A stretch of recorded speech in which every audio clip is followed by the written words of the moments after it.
aleluya. El Señor esté con todos ustedes.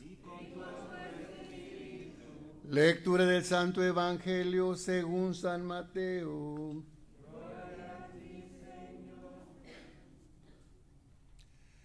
En aquel tiempo Jesús se retiró a la comarca de Tiro y Sidón. Entonces una mujer cananea le salió al encuentro y se puso a gritar: Señor, Hijo de David, ten compasión de mí. Mi hija está terriblemente atormentada por un demonio. Jesús no le contestó una sola palabra, pero los discípulos se le acercaron y le rogaban: atiéndela, porque viene gritando detrás de nosotros. Él les contestó: yo no he sido enviado sino a las ovejas descarriadas de la casa de Israel. Ella se acercó entonces a Jesús y se postró ante él y le dijo: Señor, ayúdame. Él le respondió: ¿no está bien quitarles el pan a los hijos para echárselo a los perritos? Pero ella replicó: es cierto, Señor, pero también los perritos se comen las migajas que caen de la mesa de sus amos. Entonces Jesús le respondió: mujer, qué grande es tu fe, que se cumpla lo que deseas. Y en aquel mismo instante quedó curada su hija. Palabra del Señor. Gloria al Señor Jesús.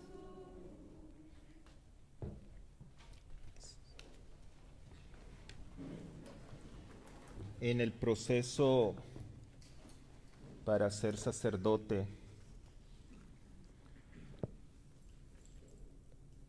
debemos de tener una experiencia de capellanía, ya sea en un hospital, en una cárcel. Eso se llama la experiencia pastoral. Yo tuve la bendición de estar en un hospital en Lubbock, Texas, en el Covenant Medical Center. No sé si han escuchado ese hospital. Y la labor de uno de seminarista en esa época, en el lugar que te asignaran, era pues transmitir la palabra de Dios, era orar con las personas. También si alguien fallecía en los hospitales, pues a uno le tocaba hablar con las familias, darle las noticias. Eran situaciones, por un lado, muy tristes, pero por otro lado, para uno de seminarista, pues ayuda mucho a ver la misericordia de Dios y en el dolor humano. Recuerdo que tuve la bendición de que me llamaron.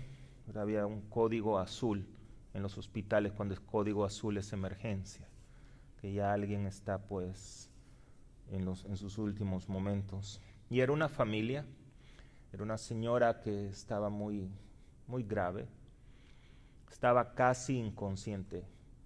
Sus hijos, tres hijas realmente, eran tres hembras, ya adultas, jóvenes adultas, estaban con ella, y el esposo estaba afuera del cuarto, o sea, estaba parado en la puerta. Cuando yo llegué, conversé y todo, pues me presenté como capellán. En estas experiencias no le dicen a uno que diga si eres católico o de otra religión. Al final lo importante es unirnos en las oraciones. Entonces, compartiendo con ellas, ¿verdad?, sobre la situación de su madre, yo les dije: bueno, vamos a orar, unámonos en oración. Y yo le dije a ellas: ¿por qué no llama a su papá? Y me dijeron: mi padre nunca ha estado cerca de nosotras, ni de nuestra madre. ¿para qué lo vamos a llamar ahorita? Pues, imagínense qué puede decir uno en esos momentos, ¿no? Pero yo le dije, pero tal vez unidos es una buena idea poder orar todos juntos. Y me dice otra hija, si él jamás ha pronunciado ni siquiera amén, no conoce ni el Padre Nuestro ni sabe cómo persignarse. Y su padre oyéndolo, obviamente. Yo me sentía avergonzado, honestamente. Entonces yo le dije, bueno, entonces es una bonita oportunidad para que su padre aprenda a rezar, ¿no les parece? Solo se voltearon a ver y no me dijeron nada y fui a hablar con el Señor. Y lo invité a orar y me dijo, yo nunca he orado, nunca me enseñaron a rezar. Y comenzó a llorar. Y me dice, nunca he sido un buen padre. De hecho, no he sido padre. Únicamente he sido padre biológico. Y ahora que está mi mujer ahí, me siento muy mal. Y quisiera hacer algo. Yo le dije, pues, nunca es tarde para poder unirnos en oración. Dios siempre escucha nuestras oraciones. Y volvió a insistir, yo no sé orar. No sé cómo hacer una oración. Yo le dije, lo que usted me está diciendo ahorita es la mejor oración que le puede llegar a Dios. No hay un formato, le dije, no hay algo perfecto que nos diga cómo orar. Sí hay maneras, métodos y todo está bien, pero la oración más perfecta, le dije, es lo que sale de nuestro corazón. Véngase. Entonces nos unimos en oración y al final le pedí a él que expresara lo que él quisiera dentro de su corazón. El Señor no paró de llorar todo el tiempo de la oración y les pidió perdón a sus hijas. Fue un momento muy, muy especial, no solo para mí obviamente, sino que para la familia, ¿verdad? Ellos no eran católicos, profesaban otra fe. Sin embargo, saben, es interesante, a pesar que no eran católicos, sabían rezar el rosario, porque me pidieron que rezáramos el rosario. Entonces, él les pidió perdón a sus hijas, ¿verdad? Y le pidió perdón a su esposa. Al día siguiente la señora falleció. Desconozco lo que pudo continuar con esta familia, pero estoy seguro que, 100% seguro, que ese momento de dolor para ellos los unió como familia, a pesar de que la señora había muerto, espiritualmente seguía con ellas. Son momentos en la vida de las personas que a veces, como dicen, cuando uno toca fondo, es cuando realmente abrimos el corazón, abrimos nuestra mente, abrimos nuestra alma. Cuando estamos sensibles, es cuando el corazón humano se abre a Dios. Y la buena noticia del día de hoy que nos dan las Escrituras es que la salvación es para todos. Dios no nace con una etiqueta que diga, solo los católicos se van a salvar. Eso es lo que creía la Iglesia antes del Concilio Vaticano II. Pero las Escrituras de hoy son tan claras que nos hablan de la salvación y de los deseos de Dios para cada uno de nosotros. Primero veamos del profeta Isaías. Dice, mi salvación está a punto de llegar. Pero más adelante dice, a los extranjeros que se han adherido al Señor para servirlo, amarlo y darle culto. Recuerden que el profeta Isaías, sus palabras eran de una manera metafórica. Cuando nosotros leemos la Biblia, no la debemos de entender literalmente como está escrito. Debemos de ver el contexto del autor, el tiempo y todo. Cuando habla de los extranjeros, habla de los que no eran del pueblo de Israel. Recuerden que en el Antiguo Testamento, el pueblo elegido de Dios eran los judíos, el pueblo de Israel, y eran los que supuestamente se iban a salvar únicamente. Esa era la mentalidad de ellos. Sin embargo, las Escrituras nos hablan constantemente, sobre todo en el Antiguo Testamento, que la salvación es para todos.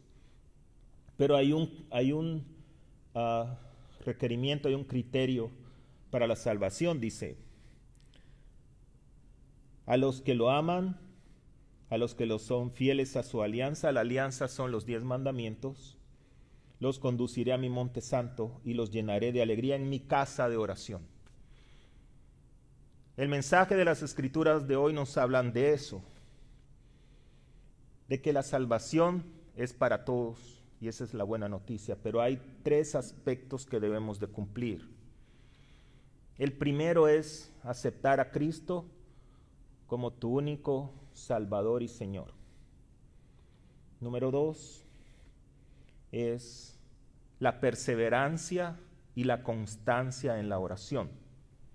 Y número 3 es metanoia. ¿Qué es metanoia, católicos? A ver, dígame. No se les oye.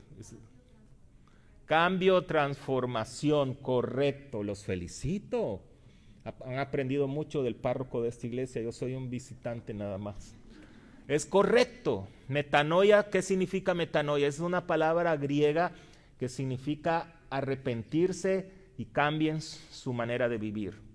Metanoia nos dice que debemos de ver y vivir la vida de otra manera, de otro punto de vista. No solo se trata de decir yo acepto a Jesús como mi Salvador, mi Señor, pero sigo viviendo la vida loca. No, no es así.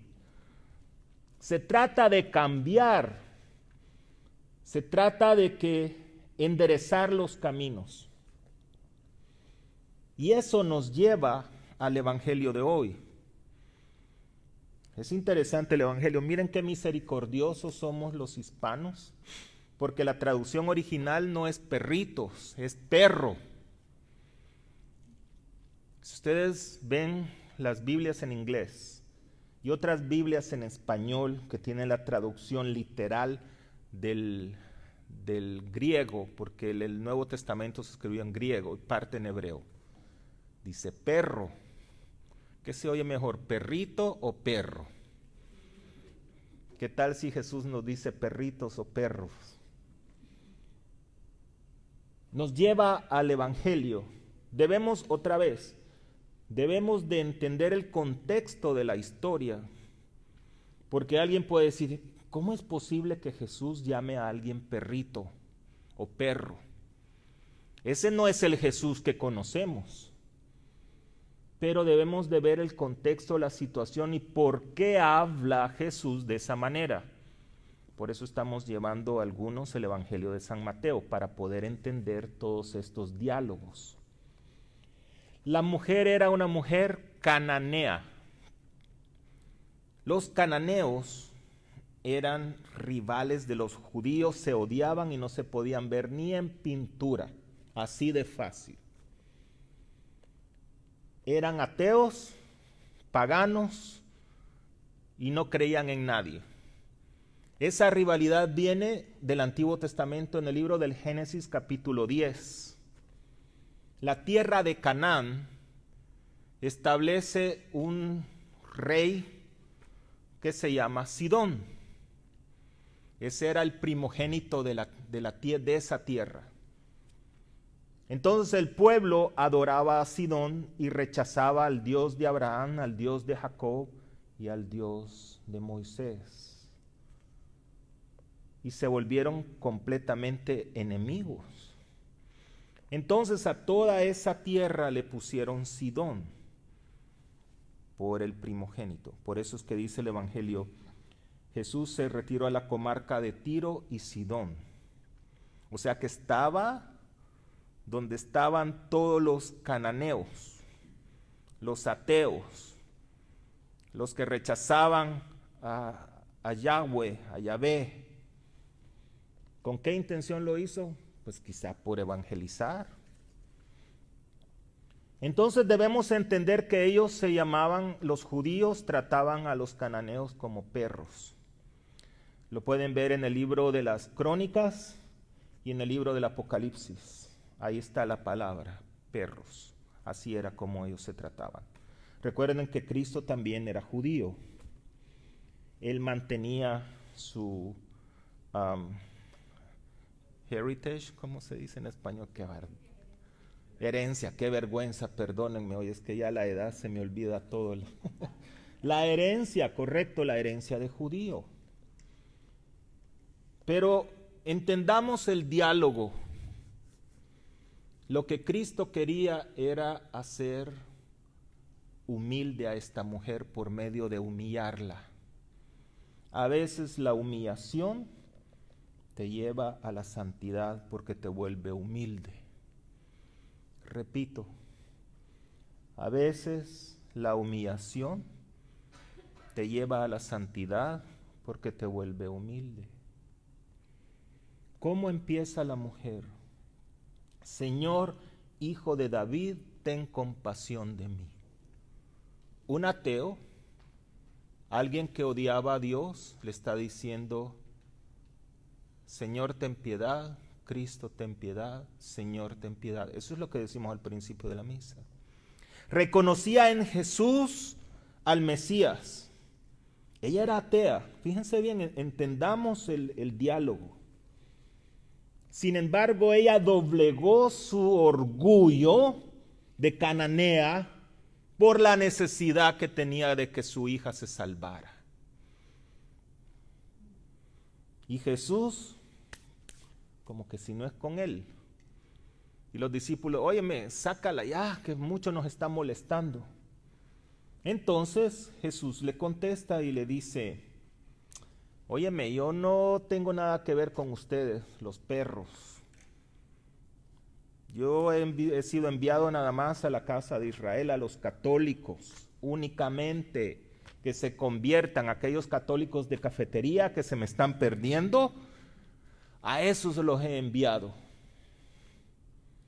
Sí, Señor, le dice la cananea, pero yo, aunque no soy católico de cafetería, yo también de alguna manera quiero confiar en ti. Estoy parafraseando. Entonces es donde Jesús le dice, mujer, qué grande es tu fe, que se cumpla lo que deseas. Jesús permitió esta humillación a esta mujer para que completamente se convirtiera. Y obviamente debió haberse salvado porque a partir de ese momento esta mujer creyó, dejó de ser atea.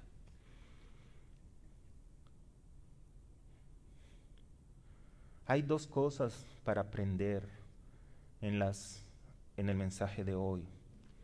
Una para nosotros, como dice Pablo en la segunda lectura también, que muchos judíos se están perdiendo, dice, la rebeldía de los judíos, que ahora son los rebeldes y que fueron la ocasión de que ustedes alcanzaron la misericordia.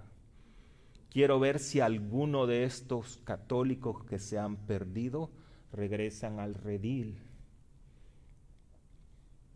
Y lo otro es predicar la palabra de Dios en un mundo que no cree en Dios. Tenemos dos responsabilidades ustedes y yo, porque ustedes están aquí no porque no tengan nada que hacer en su casa, sino porque viven su fe. Primero es ayudar a los miembros de su familia que se han alejado de la fe a que se acerquen a Dios. Yo he sido enviado a la casa de Israel únicamente, dice el Señor. Posiblemente tu marido, tu mujer, tus hijos, tu primo, tu tío, tu vecino se han alejado de Dios. El Señor te pide hoy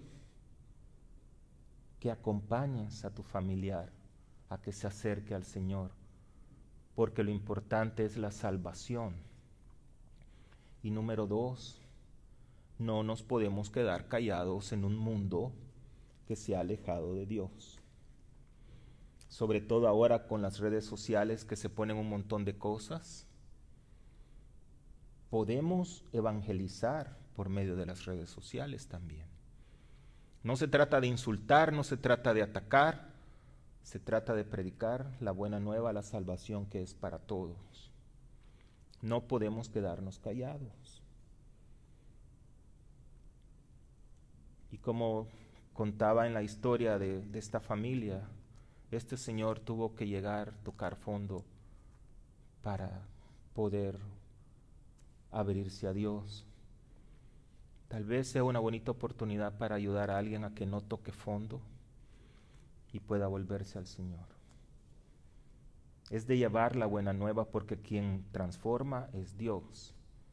Pero debemos de ayudar a otros con nuestro testimonio, con nuestra manera de vivir, nuestra manera de hablar, nuestra manera de vestir, nuestra manera de conducirnos. Esa es la manera que podemos evangelizar. No tengan miedo, no tengan miedo. Tenemos una responsabilidad grande. ¿Cuántas veces aparece la frase no tengan miedo en la Biblia? 365 veces. Y como yo sé que ustedes son muy fieles católicos, ya llevan 7 días leyendo en la Biblia la frase no tengan miedo, ¿verdad? Sí. Bueno, espero que sí. ¿Por qué? Porque cuando tú lees la palabra de Dios, eso te fortalece. Cuando tú vienes a recibir la Eucaristía, eso te fortalece. Esa es otra cuestión. Debemos de animar a aquellos que tienen miedo a venir a las iglesias. Cuando aquí está la vacuna contra ¿cómo se llama? El coronavirus. Gracias a Dios se me está olvidando ya. Fíjense que es interesante, no se han dado cuenta. Aquí nos piden usar las máscaras aquí adentro, ¿verdad? ¿Para qué será? Para que no se propague el virus. ¿Han ido a comer a algún restaurante? ¿Y cómo hacen ahí? ¿Cómo pasan la comida por medio de la boca? Se quitan las máscaras. Y saben que en los restaurantes son pequeños. Nunca he visto un restaurante tan grande como este. Interesante que el virus solo ataca a las iglesias católicas. ¿Se han dado cuenta de eso? Porque en los restaurantes estamos con mucha gente, en lugares reducidos, y nos quitamos la máscara. Ahí el virus no ataca a nadie. Mire pues. Entonces, ¿por qué no nos vamos a los restaurantes a celebrar la misa? ¿Qué les parece? Porque ahí no hay problemas de nada. Cobardes, la verdad. Esa es cobardía. Pero el que obedece, dicen, no se equivoca. Allá el Señor nos va a juzgar a todos.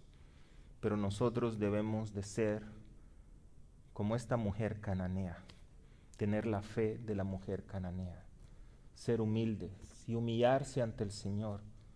Señor, ten compasión de mí. Señor, ten piedad. Cristo, ten piedad. Señor, ten piedad. Repitan conmigo, por favor. Señor, ten piedad. Cristo, ten piedad. Señor, ten piedad. Ustedes son testigos que en las iglesias seguimos al pie de la letra los protocolos. Gracias a Dios se establecieron para protegernos a todos. Pero como les decía en la homilía, es interesante que mucha gente va a los restaurantes y ahí a la hora de comer se lo quitan. Obviamente no estoy criticando nada de eso. Lo que critico es que no vienen a la iglesia. Ese es mi punto, ¿verdad? Eso es lo que yo dije en la homilía. Que verdad, afuera no les da miedo. Cuando van a los restaurantes, pues te tienes que bajar la máscara, la tapabocas o como ustedes le quieran llamar. Entonces estamos expuestos a muchas personas ahí alrededor. Aquí, gracias a Dios, se establecieron por la diócesis y la ciudad protocolos para protegernos a todos. La probabilidad de que alguien agarra el virus aquí es casi nula, ¿verdad? Entonces, no es igual participar en la misa desde sus hogares, en los estos devices, el iPad, el teléfono y toda la televisión. ¿Por qué no es igual? ¿Ah? Híjole, mano. ¿Están dormidos? Porque, por supuesto, no se recibe a Cristo. Y sin Cristo nos vamos a seguir volviendo más temerosos, miedosos. Y el tercer favor que les quiero pedir es que, por favor, ayúdennos a promover la misa que vamos a iniciar, ¿verdad? Para que constantemente, pues, primero Dios, crezca la comunidad. Solo les quiero recordar a las personas que se sientan en la parte de atrás, que tengan un poquitito de paciencia, por favor. El diácono está asignado para ir a darles la comunión allá. Solo vamos a terminar aquí y luego va el diácono para allá, no se preocupen, ¿verdad? Por eso a algunas personas se les dificulta caminar hasta acá, se entiende. Solo les pido su paciencia. El Señor esté con todos ustedes. Y la bendición de Dios Padre Todopoderoso, Padre, Hijo y Espíritu Santo, descienda sobre cada uno y les acompañe siempre. Amén. Nuestra misa ha terminado, pueden ir en paz. Demos gracias a Dios.